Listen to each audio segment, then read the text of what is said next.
Здраво на сите и добре дојдовте во 73-тиот дел на Зачудувачки факти. Просечниот човек поминува 6 месеци од неговиот живот чекајќи го зеленото светло на семафорот.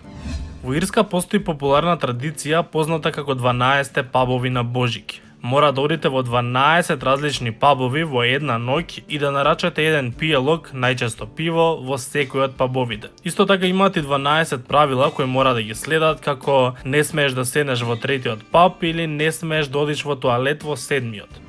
Дизниленд не продаваат мастики, бидејќи Волт Дизни не сакал гостите случајно да згазнат на мастика. Во овие зачудувачки факти за прв пат имаме два факти кои доаѓаат од Македонија.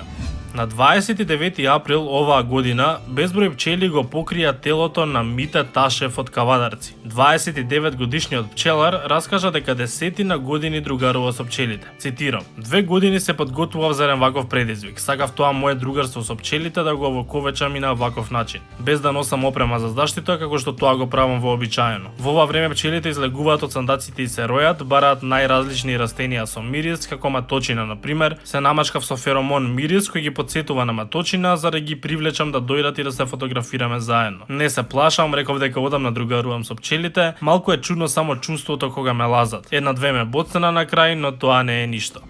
Македонските судови во просек носат околу 700 пресуди во 5 години, со која задолжуваат државата да плаќа над 3 милиони евра за штети направени од мечки. Мечките јаделе пчели, мед, цреши, крави, овци и уништувале многу земјоделски производи. Бидејќи се животни под трајна заштита од државата и не смеат да се ловат, за секоја штета што тие ќе ја направат, одговара државата. Само на подрачјето на Битола за период од 5 години во просек се поднесуваат околу 500 тужби против мечки.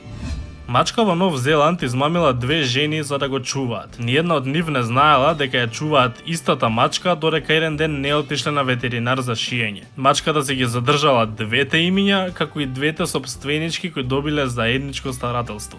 Кога Германија капитулирала на крајот на Втората светска војна, започнале големи прослави на улиците на Лондон. Кралицата Елизабета, во тоа време принцеза, и незината сестра скришно излегле од Бакингамската палата да им се придружат на прославите. Кралицата Елизабета го опишува тоа како една од најнезаборавните вечери од незиниот живот.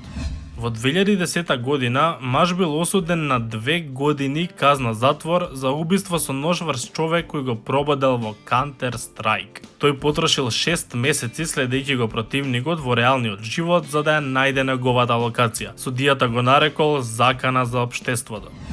Одредени видови на мравки се самоубиваат за да си ја заштитат територијата. Боцкањето не било доволно ефективно против одредени предатори, па тие развиле способност да се жртвуваат за да убијат еден или повеќе непријатели. Тие се замотуваат околу противникот и испуштаат леплив корозивен материјал кој ги убива и нив и противникот. Норман Гринбаум ја напишал познатата A Spirit in the Sky за само 15 минути и живее единствено од авторските права последниве 50 на години. И тоа беше се за 73-тиот дел на Зачудувачки факти. Ако го сакате уште, лајкнете го ова видео и не заборавите да се супскрајбнете на мојот канал. Фала ви многу за поддршката и ние се гледаме во следното видео.